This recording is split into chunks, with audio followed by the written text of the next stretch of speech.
ನಮಸ್ತೆ ಎಲ್ರಿಗೂ ನಮ್ಮ ಟ್ರೆಂಡಿಂಗ್ ಅಪ್ಡೇಟ್ಸ್ ಯೂಟ್ಯೂಬ್ ಚಾನಲ್ಗೆ ನಿಮ್ಗೆಲ್ರಿಗೂ ಕೂಡ ಸ್ವಾಗತ. ಮೊನ್ನೆ ಚಿಕ್ಕಬಳ್ಳಾಪುರದ ಕನ್ನಡ ಭವನದಲ್ಲಿ ಕೆಂಪೇಗೌಡ ಜಯಂತಿ ಆಚರಣೆ ನಡೆಯುವಂತಹ ಸಂದರ್ಭದಲ್ಲಿ ನಡೆದಿರುವಂತಹ ಘಟನೆ ಬಗ್ಗೆ ನಿಮ್ಗೆಲ್ರಿಗೂ ಕೂಡ ತುಂಬಾ ಚೆನ್ನಾಗಿ ಗೊತ್ತಿದೆ. ಈ ಒಂದು ಘಟನೆ, ಈ ಒಂದು ಪ್ರಕರಣಕ್ಕೆ ಸಂಬಂಧಪಟ್ಟಂತೆ ಪ್ರೆಸೆಂಟ್ ಏನೇನೆಲ್ಲ ಬೆಳವಣಿಗೆಗಳಾಗಿದೆ, ಪ್ರದೀಪ್ ಈಶ್ವರ್ ಅವರು ಯಾರ್ಯಾರನ್ನ ಭೇಟಿ ಮಾಡಿದ್ದಾರೆ, ಯಾರ್ಯಾರು ಪ್ರದೀಪ್ ಈಶ್ವರ್ ಅವರಿಗೆ ಧೈರ್ಯ ತುಂಬಿದ್ದಾರೆ, ಈ ಎಲ್ಲಾ ವಿವರವನ್ನ ಡೀಟೇಲ್ ಆಗಿ ಎಕ್ಸ್ಪ್ಲೇನ್ ಮಾಡೋದಕ್ಕೆ ನಾನು ಪ್ರಯತ್ನ ಪಡ್ತೀನಿ. ಅದಕ್ಕೂ ಮುಂಚೆ ಯಾರಾದ್ರೂ ಹೊಸಬ್ರು ನಮ್ಮ ಒಂದು ಚಾನಲ್ಗೆ ಭೇಟಿ ಕೊಟ್ಬಿಟ್ಟು ಈ ಒಂದು ವಿಡಿಯೋನ ನೋಡ್ತಾ ಇದ್ದೀರಾ ಅಂತ ಹೇಳಿದ್ರೆ ನಮ್ಮ ಒಂದು ಚಾನಲ್ನ ಸಬ್ಸ್ಕ್ರೈಬ್ ಮಾಡ್ಕೊಳ್ಳಿ, ಹಾಗೇನೆ ಪಕ್ಕದಲ್ಲಿರುವಂತಹ ಬೆಲ್ ಐಕಾನ್ ಕ್ಲಿಕ್ ಮಾಡ್ಕೊಳ್ಳಿ. ನಿಮ್ಗೆಲ್ರಿಗೂ ಕೂಡ ಗೊತ್ತಿರುತ್ತೆ ಅಂತ ನಾನು ಭಾವಿಸ್ತೀನಿ ಅವತ್ತು ಏನೆಲ್ಲ ಘಟನೆ ನಡೀತು ಅನ್ನೋದ್ರ ಬಗ್ಗೆ.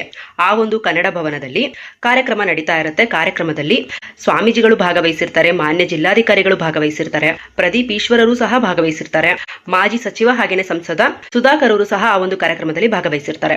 ಜೊತೆಗೆ ಸಾಕಷ್ಟು ಒಕ್ಕಲಿಗ ನಾಯಕರುಗಳು ಹಾಗೇನೆ ಪ್ರಭಾವಿಗಳು ಆ ಒಂದು ಕಾರ್ಯಕ್ರಮದಲ್ಲಿ ಆಸೀನರಾಗಿರ್ತಾರೆ.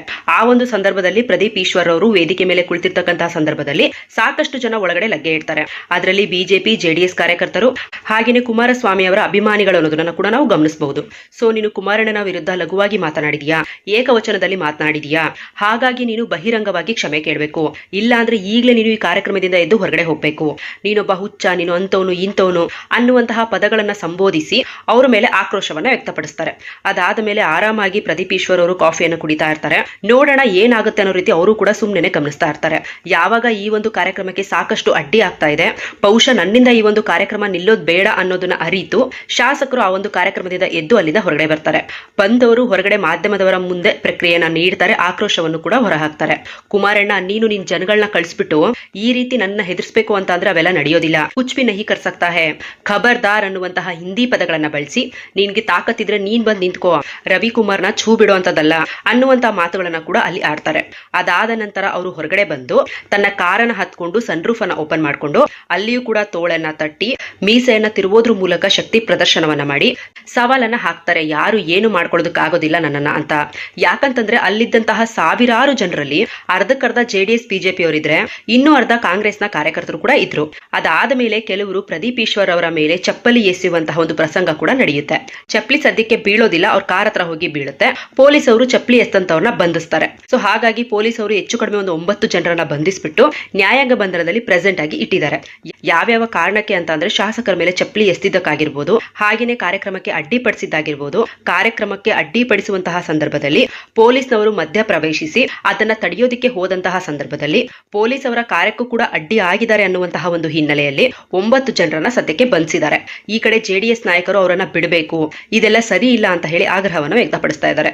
ಈ ಕಡೆ ಕಾಂಗ್ರೆಸ್ನವರು ಸಾರ್ವಜನಿಕ ಜೀವನದಲ್ಲಿ ಅದರಲ್ಲೂ ಒಬ್ಬ ಶಾಸಕನಿಗೆ ಈ ರೀತಿಯಾಗಿ ಚಪ್ಪಲಿಯನ್ನ ಎಸೆಯುವಂಥದ್ದು, ಯಾವುದೋ ಒಂದು ಕಾರ್ಯಕ್ರಮಕ್ಕೆ ನೀನ್ ಬರ್ಬೇಡ, ನೀನ್ ಹೋಗು ಅಂತ ಹೇಳುವಂಥದ್ದು ಎಷ್ಟರ ಮಟ್ಟಿಗೆ ಸರಿ ಅನ್ನೋದನ್ನ ಅವರು ಕೂಡ ಆಕ್ರೋಶವನ್ನು ವ್ಯಕ್ತಪಡಿಸ್ತಾ ಇದ್ದಾರೆ. ಸೊ ಇದೆಲ್ಲವೂ ಕೂಡ ಮಾಧ್ಯಮದಲ್ಲಿ ಪ್ರಸಾರ ಆಗ್ತಾ ಇತ್ತು, ನೀವೆಲ್ಲರೂ ಕೂಡ ಅದನ್ನ ಗಮನಿಸ್ತಾನೆ ಇದ್ರಿ. ಕೆಲವರು ಪ್ರದೀಪ್ ಈಶ್ವರ್ ಅವರು ಮಾಡಿದ್ದು ಸರಿ ಅಂತ ಹೇಳ್ತಾ ಇದ್ರೆ, ಇನ್ನೂ ಹಲವರು ಪ್ರದೀಪ್ ಈಶ್ವರ್ ಅವರು ಮಾಡಿದ್ದು ತಪ್ಪು ಅನ್ನೋ ರೀತಿ ಬೆರಳು ಮಾಡಿ ತೋರಿಸ್ತಾ ಇದ್ದಾರೆ. ಇಷ್ಟೆಲ್ಲಾ ನಡೆಯುವಂತಹ ಒಂದು ಸಂದರ್ಭದಲ್ಲಿ ಮಾಧ್ಯಮಗಳಲ್ಲಿ ಈ ಒಂದು ಸುದ್ದಿ ವಿಪರೀತವಾಗಿ ವೈರಲ್ ಆಯ್ತು, ಸ್ಪ್ರೆಡ್ ಆಯ್ತು, ರಾಜ್ಯದ ಜನರಿಗೆಲ್ಲ ತಿಳಿಯಿತು. ಈ ರೀತಿ ಚಿಕ್ಕಬಳ್ಳಾಪುರದಲ್ಲಿ ಆಯ್ತಂತೆ, ಪ್ರದೀಪ್ ಈಶ್ವರ್ ಅವ್ರ ಮೇಲೆ ಚಪ್ಪಲಿ ಎಸೆದ್ರಂತೆ, ಇದೆಲ್ಲವನ್ನು ಗಮನಿಸ್ತಾ ಇದ್ರು. ಆವತ್ತು ಮಾಧ್ಯಮರೊಟ್ಟಿಗೆ ಮಾತನಾಡ್ತಿರುವಂತಹ ಸಂದರ್ಭದಲ್ಲಿ ಪ್ರದೀಪ್ ಈಶ್ವರ್ ಅವರು ಕೆಲವೊಂದು ಪದಗಳನ್ನ ಬಳಕೆ ಮಾಡಿದ್ರು. ಏನಂತ ಅಂದ್ರೆ, ನನ್ನ ಶ್ರೀಮತಿಯನ್ನ ಕೆಟ್ಟದಾಗಿ ಬೈದ್ರು, ನನ್ನ ತಾಯಿಯನ್ನ ಕೆಟ್ಟದಾಗಿ ಬೈದ್ರು, ಒಬ್ಬ OBC ಹುಡುಗ ನಾನು, ಒಬ್ಬ ಹಿಂದುಳಿದ ವರ್ಗದ ಹುಡುಗ ನಾನು, ಒಬ್ಬ ಶೋಷಿತ ಸಮಾಜದ ಹುಡುಗ ನಾನು, ನನ್ನನ್ನ ಬೆಳೆಯೋದಕ್ಕೆ ಇವರು ಬಿಡ್ತಾ ಇಲ್ಲ. ಸೊ OBC ವರ್ಸಸ್ ಕುಮಾರಣ್ಣ, ಹಿಂದುಳಿದ ವರ್ಗ ವರ್ಸಸ್ ಕುಮಾರಣ್ಣ ಅನ್ನೋ ರೀತಿ ಇವರು ಮಾತನಾಡಿದ್ರು. ಯಾವಾಗ ಈ ರೀತಿಯಾದಂತಹ ಹೇಳಿಕೆಗಳು ವೈರಲ್ ಆಯ್ತೋ, ಜನರಿಗೆ ಏನಪ್ಪಾ ಇದು ಪ್ರದೀಪ್ ಈಶ್ವರ್ ಅವರು ಆದಂತ ಗಲಾಟೆಯನ್ನ ಜಾತಿಗಳ ಮಧ್ಯೆ ತಂದಿಕ್ತಾ ಇದಾರಲ್ಲ ಅಂತ ಹೇಳ್ಬಿಟ್ಟು ಕೂಡ ಕೆಲವೊಂದಿಷ್ಟು ಜನ ಥಿಂಕ್ ಮಾಡ್ತಾ ಇದ್ರು. ಇನ್ನು ಕೆಲವರು ಅಲ್ಲಿ ಜನ ಆ ರೀತಿಯಾಗಿ ಮಾತಾಡಿದ್ದಾರೆ, ಅದಕ್ಕೇನೆ ಅವರು ನೊಂದುಕೊಂಡು ಈ ರೀತಿ ಎಲ್ಲ ಹೇಳಿರ್ಬೋದು ಅಂತ ಕೂಡ ಹೇಳಿದ್ದಾರೆ. ಇದೆಲ್ಲ ಆದಂತ ಸಂದರ್ಭದಲ್ಲಿ ಮೊನ್ನೆ DK ಶಿವಕುಮಾರ್ ಅವರ ಬಳಿ ಮಾತನಾಡ್ಲಿಕ್ಕೆ ಅಂತ ಪಲ್ಸ್ ಪೋಲಿಯೋ ಕಾರ್ಯಕ್ರಮ ಇತ್ತಲ್ಲ ಭಾನುವಾರ, ಆವತ್ತು ಮಾಧ್ಯಮದವರು ಶಾಸಕರ ಬಗ್ಗೆ ಈ ರೀತಿ ಎಲ್ಲ ಆಗಿದೆಯಲ್ಲ, ಇದ್ರ ಬಗ್ಗೆ ಏನ್ ಹೇಳ್ತೀರಾ ಅಂತ ಕೇಳ್ತಾ ಇದ್ರೆ DK ಶಿವಕುಮಾರ್ ಅವರು ಅದಕ್ಕೆ ಪ್ರತಿಕ್ರಿಯೆಯನ್ನ ನೀಡೋದಿಲ್ಲ, ಹಾಗೆ ಅಲ್ಲಿಂದ ಹೊರಟೋಗ್ಬಿಡ್ತಾರೆ. ಆದ್ರೆ ಅವರು ಸಾಮಾಜಿಕ ಜಾಲತಾಣಗಳಲ್ಲಿ ಟ್ವಿಟರ್ ಖಾತೆಯಲ್ಲಿ ಅಥವಾ X ಖಾತೆಯಲ್ಲಿ ಪ್ರದೀಪ್ ಈಶ್ವರ್ ನಿಮ್ಮೊಟ್ಟಿಗೆ ನಾವಿದ್ದೀವಿ, ನೀವು ತಲೆ ಕೆಡಿಸ್ಕೋಬೇಡಿ, ಇದು ಸರಿಯಲ್ಲ, ಇದು ಒಬ್ಬ ಸಾರ್ವಜನಿಕ ಜೀವನದಲ್ಲಿ ಸೋತ್ತೀವಿ ಅನ್ನೋ ಕಾರಣಕ್ಕೋ ಅದ್ಯಾವುದೋ ಒಂದು ರೀತಿಯ ಕಾರಣಕ್ಕೋಸ್ಕರ ಈ ರೀತಿ ನಮ್ಮ ಒಂದು ಶಾಸಕರ ಮೇಲೆ ಚಪ್ಪಲಿ ಎಸೆಯೋದು ಶೋಭೆ ತರೋದಿಲ್ಲ ಅವರಿಗೆ ಅನ್ನುವಂತ ಒಂದು ರೀತಿಯಲ್ಲಿ ಆಕ್ರೋಶವನ್ನು ವ್ಯಕ್ತಪಡಿಸ್ತಾರೆ. ಅದಾದ ನಂತರ ನಿನ್ನೆ ಪ್ರದೀಪ್ ಈಶ್ವರ್ ಅವರು ಸಿದ್ದರಾಮಯ್ಯ ಅವರ ನಿವಾಸವಾದಂತಹ ಕಾವೇರಿ ನಿವಾಸ ನಿವಾಸದಲ್ಲಿ ಸಿದ್ದರಾಮಯ್ಯ ಅವರನ್ನ ಭೇಟಿಯಾಗಿದ್ದಾರೆ. ಸಿದ್ದರಾಮಯ್ಯನವರು ಫೋನ್ ಮಾಡಿ ಕರ್ಸದ್ರಂತೆ, ಬಾರಪ್ಪ ನೀನ್ ತಲೆ ಕೆಡಿಸ್ಕೋಬೇಡ, ಯಾಕೆ ಬೇಜಾರಾಗಿದೆ, ನಾವಿದೀವಿ ಬಾ ಅಂತ ಹೇಳಿ ಧೈರ್ಯ ಹೇಳುವಂತಹ ಒಂದು ಸಲುವಾಗಿ ಪ್ರದೀಪ್ ಈಶ್ವರ್ ಅವರನ್ನ ಬೆಂಗಳೂರಿನ ಕಾವೇರಿ ನಿವಾಸಕ್ಕೆ ನಿನ್ನೆ ಸಿದ್ದರಾಮಯ್ಯ ಅವರು ಆಗಮನವನ್ನ ಮಾಡ್ಕೊಂಡಿದ್ರು. ನಿನ್ನೆ 11 ಗಂಟೆ 11:30 ರಾತ್ರಿ ಸುಮಾರಿನಲ್ಲಿ DK ಶಿವಕುಮಾರ್ ಅವರು ಪ್ರದೀಪ್ ಈಶ್ವರ್ ಅವರ ಒಟ್ಟಿಗೆ ಫೋನ್ ನಲ್ಲಿ ಮಾತಾಡಿದ್ರಂತೆ. ಅವರು ಕೂಡ ಧೈರ್ಯವನ್ನ ಹೇಳಿದ್ರಂತೆ, ನೀನ್ ತಲೆ ಕೆಡಿಸ್ಕೋಬೇಡ, ನೀನು ಆರಾಮಾಗಿರು, ನಾವಿದೀವಿ, ಯಾಕಂತಂದ್ರೆ ನಿಂದೇನು ತಪ್ಪಿಲ್ಲ, ನಿನ್ ಮೇಲೆ ಚಪ್ಪಲಿ ಎಸ್ತಿದ್ದಾರೆ, ಅದಕ್ಕೆ ಅವ್ರನ್ನ ಬಂಧಿಸಿರೋದು, ನೋಡೋಣ ಇರು ಏನಾಗುತ್ತೆ ಅಂತ ನೋಡೋಣ ಅಂತ ಹೇಳಿ ವೇಟ್ ಮಾಡೋಣ ಅಂತ ಧೈರ್ಯ ಹೇಳಿದಾರಂತೆ. ಇತ್ತ ಸಿಎಂ ಸಿದ್ದರಾಮಯ್ಯ ಅವರ ನಿವಾಸಕ್ಕೆ ಬಂದಂತ ಪ್ರದೀಪ್ ಈಶ್ವರ್ ಅವರು ಆ ಒಂದು ಸಂದರ್ಭದಲ್ಲಿ ಸಾಕಷ್ಟು ಸಚಿವರು ಹಾಗೇನೆ ಶಾಸಕರು ಕೂಡ ಅಲ್ಲಿದ್ರು. ಯತೀಂದ್ರ ಸಿದ್ದರಾಮಯ್ಯನವರಾಗಿರ್ಬೋದು, ಮಧು ಬಂಗಾರಪ್ಪನವರಾಗಿರ್ಬೋದು, ಹಾಗೇನೆ DCM ಪರಮೇಶ್ವರ್ ಅವರಾಗಿರ್ಬೋದು, ಹಾಗೆ ಮಾಜಿ ಸಚಿವರಾಗಿರ್ತಕ್ಕಂಥ ಚಲುವರಾಯಸ್ವಾಮಿ ಆಗಿರ್ಬೋದು, ಶಿವಲಿಂಗೇಗೌಡರಾಗಿರ್ಬೋದು, ಈ ತರ ಸಾಕಷ್ಟು ಗಣ್ಯರು ಆ ಒಂದು ಕಾವೇರಿ ನಿವಾಸದಲ್ಲಿ ಇದ್ರು. ಆ ಒಂದು ಸಂದರ್ಭದಲ್ಲಿ ಸಿದ್ದರಾಮಯ್ಯ ಅವರು ಪ್ರದೀಪ್ ಈಶ್ವರ್ ಅವರಿಗೆ ಒಂದಿಷ್ಟು ಭರವಸೆಯನ್ನ, ಧೈರ್ಯವನ್ನ ತುಂಬಿದ್ರು ಅನ್ನುವಂಥದ್ದನ್ನ ನಾವೆಲ್ಲರೂ ಕೂಡ ಗಮನಿಸ್ತಾ ಇದೀವಿ. ಏನ್ ಹಾಗಾದ್ರೆ ಪ್ರದೀಪ್ ಈಶ್ವರ್ ಅವರು ಮೊದಲಿಗೆ ನನ್ನ ತಾಯಿ ಬಗ್ಗೆ ಕೆಟ್ಟದಾಗ ಬೈದ್ರು, ನನ್ನ ಹೆಂಡತಿನೂ ಕೂಡ ಕೆಟ್ಟದಾಗ ಬೈದ್ರು. ಸೊ ಆ ಒಂದು ಸಭೆಯಲ್ಲಿ ತುಂಬಾ ಕೆಟ್ಟದಾಗಿ ಒಂದೊಂದು ಪದಗಳನ್ನ ಬಳಸ್ಬಿಟ್ಟು ನನಗೆ ಬೈದ್ರು.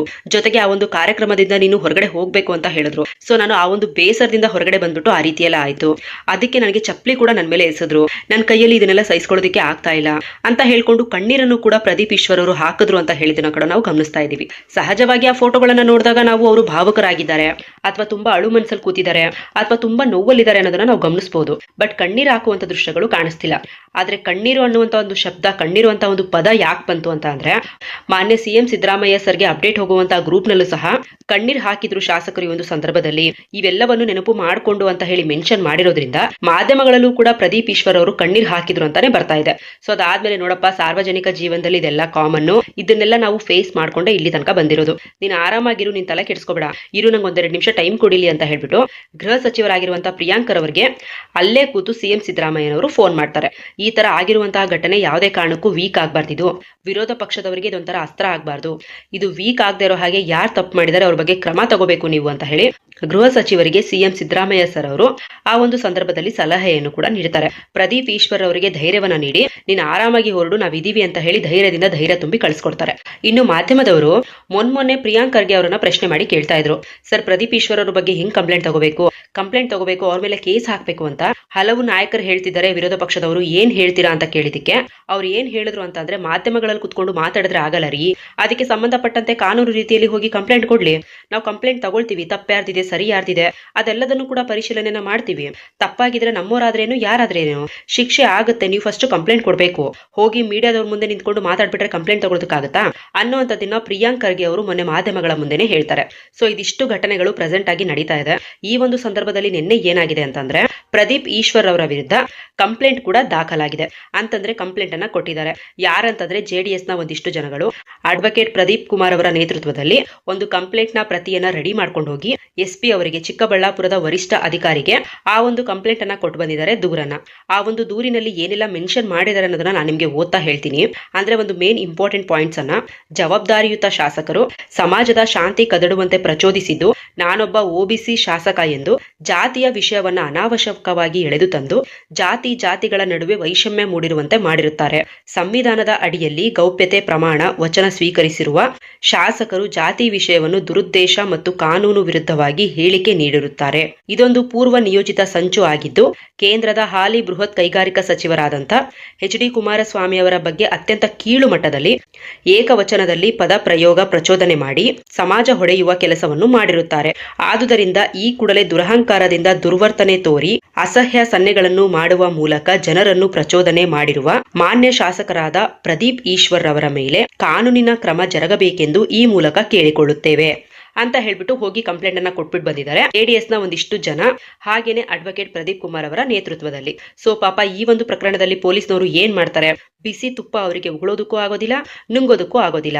ಈ ಕಡೆ ಪ್ರದೀಪ್ ಈಶ್ವರ್ ಅವರಿಗೆ DK ಶಿವಕುಮಾರ್ ಅವರು ಧೈರ್ಯ ನೀಡ್ತಾರೆ, ಮಾಜಿ CM ಸಿದ್ದರಾಮಯ್ಯ ಸರ್ ಅವರು ಕೂಡ ಧೈರ್ಯ ನೀಡ್ತಾರೆ, ಅಭಯ ನೀಡ್ತಾರೆ, ತಲೆ ಕೆಡಿಸ್ಕೋಬೇಡ, ನಿನ್ ಮೇಲೆ ಚಪ್ಪಲಿ ಎಸ್ತಿದಾರಲ್ಲ ಅವ್ರಿಗೆ ಖಂಡಿತವಾಗ್ಲೂ ಕಾನೂನು ಪ್ರಕಾರನೇ ಕ್ರಮ ಆಗುತ್ತೆ, ನೀನ್ ಯಾಕೆ ತಲೆ ಕೆಡಿಸ್ಕೊಳ್ತೀಯಾ ಅಂತ ಹೇಳ್ಬಿಟ್ಟು ಇವರೆಲ್ಲ ಧೈರ್ಯ ಹೇಳ್ತಾ ಇದ್ದಾರೆ. ಅಂದ್ರೆ ಅಫ್ಕೋರ್ಸ್ ಅಲ್ಲಿ ಕ್ರಮ ಆಗುತ್ತೆ ಅನ್ನುವಂತ ಒಂದು ನಂಬಿಕೆ. ಈ ಕಡೆ ಮಾಜಿ ಸಿಎಂ ಹಾಗೇನೆ ಕೇಂದ್ರದ ಹಾಲಿ ಸಚಿವರಾಗಿರ್ತಕ್ಕಂಥ ಕುಮಾರಸ್ವಾಮಿ ಅವರ ಪ್ರೆಷರ್ ಕೂಡ ಪೊಲೀಸ್ನವ್ರಿಗಿರುತ್ತೆ. ಏನ್ರಪ್ಪ ಅರೆಸ್ಟ್ ಮಾಡಿದ್ರ ಕಂಪ್ಲೇಂಟ್ ತಗೊಳ್ಳಿ ಅಂತ ಹೇಳ್ತಾರೆ. ಇನ್ನು ಹಾಗೇನೆ ಅಲ್ಲಿನ ಮಾಜಿ ಸಚಿವರು ಹಾಗೇನೆ ಸಂಸದರಾಗಿರ್ತಕ್ಕಂತಹ ಸುಧಾಕರ್ ಅವರು ಸಹ ಪಟ್ಟಿಡಿದು ಕುತ್ಕೋತಾರೆ. ಹೆಂಗ್ರಿ ಒಬ್ಬ MLA ಬಂದ್ಬಿಟ್ಟು ತೋಳ್ ತಟ್ಕೊಂಡು ಮೀಸೆ ತಿರುಕೊಂಡು ಅಲ್ಲಿರುವಂತ ಜನರಿಗೆಲ್ಲ ಪ್ರಚೋದನೆ ಮಾಡ್ತಾನೆ, ಅರೆಸ್ಟ್ ಮಾಡ್ರಿ ನೀವು ಅಂತ ಹೇಳಿ ಅವರು ಕೂಡ ಪ್ರೆಷರ್ ಹಾಕ್ತಾರೆ. ಜೊತೆಗೆ ಸುಧಾಕರ್ ಅವರಿಗೆ ಈ ಒಂದು ಪ್ರಕರಣ ಎನ್ಕ್ಯಾಶ್ ಕೂಡ ಆಗುತ್ತೆ, ನಾಳೆ ದಿನ ಲಾಭವೂ ಕೂಡ ಆಗುತ್ತೆ. ಸೊ ಹಾಗಾಗಿ ಪೊಲೀಸ್ನವರಿಗೆ ಬಿಸಿ ತುಪ್ಪ ಅಂತ ಹೇಳಿ ನಾನು ಯಾಕೆ ಹೇಳಿದೆ ಅಂತ ಅಂದ್ರೆ, ಇವ್ರ ಮಾತು ಕೇಳದ ಅಫ್ಕೋರ್ಸ್ ಇಲ್ಲಿ ಆಡಳಿತ ಪಕ್ಷ ಇರ್ತಕ್ಕಂಥ ಕಾಂಗ್ರೆಸ್ ಪಕ್ಷದ ಮಾತನ್ನೇ ಕೇಳಬೇಕಾಗುತ್ತೆ. ಸಿಎಂ ಏನಾದ್ರೂ ಫೋನ್ ಮಾಡಿ ಸೂಚನೆ ಕೊಟ್ಟರು ಅಂತ ಹೇಳಿದ್ರೆ ಅವ್ರ ಮಾತನ್ನ ಕೇಳಬೇಕಾಗುತ್ತೆ. ಇಲ್ಲ ಮಾಜಿ ಸಿಎಂ ಸಿದ್ದರಾಮಯ್ಯನವರು ಏನಾದ್ರು ಹೇಳಿದ್ರು ಅಂತಂದ್ರೆ ಅವ್ರ ಮಾತನ್ನು ಕೇಳಬೇಕಾಗುತ್ತೆ. ಕುಮಾರಸ್ವಾಮಿ ಅವರು ಸೆಂಟ್ರಲ್ ಮಿನಿಸ್ಟರ್ ಆಗಿರೋದ್ರಿಂದ ಅವ್ರ ಮಾತನ್ನು ಕೂಡ ಕೇಳಬೇಕಾಗುತ್ತೆ. ಪಾಪ ಪೊಲೀಸ್ ಅವರಿಗೆ ಇಲ್ಲಿ ಧರ್ಮ ಸಂಕಟ ಅಂತಾನೆ ಹೇಳ್ಬೋದು ನಾವು. ಸೊ ಹಾಗಾಗಿ ಇವ್ರೇನ್ ಮಾಡಿದ್ದಾರೆ ಅಂತಂದ್ರೆ, ಚಿಕ್ಕಬಳ್ಳಾಪುರಕ್ಕೆ ಹೋಗಿ ಕಂಪ್ಲೇಂಟ್ ಕೊಟ್ರೆ ಅಲ್ಲಿರೋ ಪೊಲೀಸ್ನವರು ಸರ್ಕಲ್ ಇನ್ಸ್ಪೆಕ್ಟರ್ ಏನ್ ಮಾಡ್ತಾರೆ, ಶಾಸಕರಿದ್ದಾರೆ ಅವ್ರ ಪರವಾಗಿ ಇರ್ತಾರೆ ಅವರಲ್ಲಿ. ಸೊ ಹಾಗಾಗಿ ಬೇಡ ನಾವು SP ಗೆ ಹೋಗಿ ಕಂಪ್ಲೇಂಟ್ ಕೊಟ್ಬಿಡೋಣ ಅಂತ ಅಂದ್ಬಿಟ್ಟು ಜಿಲ್ಲಾ ವರಿಷ್ಠಾಧಿಕಾರಿಗೆ ಹೋಗಿ ಕಂಪ್ಲೇಂಟ್ ಅನ್ನ ಕೊಟ್ಟಿದ್ದಾರೆ. ಸೊ ಈಗ ವರಿಷ್ಠಾಧಿಕಾರಿಗಳ ಕಚೇರಿಯಿಂದ ಕಂಪ್ಲೇಂಟ್ ಅನ್ನ ಸ್ವೀಕೃತಿ ಮಾಡಿಕೊಂಡು ಯಾವ ರೀತಿಯಾಗಿ ಕ್ರಮವನ್ನ ಕೈಗೊಳ್ತಾರೆ ಇದಕ್ಕೆ ಸಂಬಂಧಪಟ್ಟಂತೆ ಅಂತ ಹೇಳ್ಬಿಟ್ಟು ಕಾದು ನೋಡ್ಬೇಕಾಗಿದೆ. ಇದಿಷ್ಟು ಹೇಳ್ತಾ ಈ ಒಂದು ವಿಡಿಯೋನ ಎಂಡ್ ಮಾಡ್ತಾ ಇದ್ದೀನಿ. ಈ ಒಂದು ವಿಡಿಯೋ ಬಗ್ಗೆ ನಿಮ್ಮ ಒಂದು ಅನಿಸಿಕೆ ಅಭಿಪ್ರಾಯಗಳನ್ನ ಕಮೆಂಟ್ ಬಾಕ್ಸ್ ಮುಖಾಂತರ ಬರೆದು ತಿಳಿಸಿ. ಹಾಗೆ ವಿಡಿಯೋ ನಿಮ್ಗೆ ಏನಾದರೂ ಸ್ವಲ್ಪ ಆದ್ರೂ ಇಷ್ಟ ಆಗಿದ್ರೆ ವಿಡಿಯೋಗೊಂದು ಲೈಕ್ ಮಾಡಿ. ಯಾರೆಲ್ಲ ಕೊನೆವರೆಗೂ ವಿಡಿಯೋ ನೋಡಿದ್ರು ಅವ್ರಿಗೆಲ್ಲರಿಗೂ ಕೂಡ ಧನ್ಯವಾದಗಳು.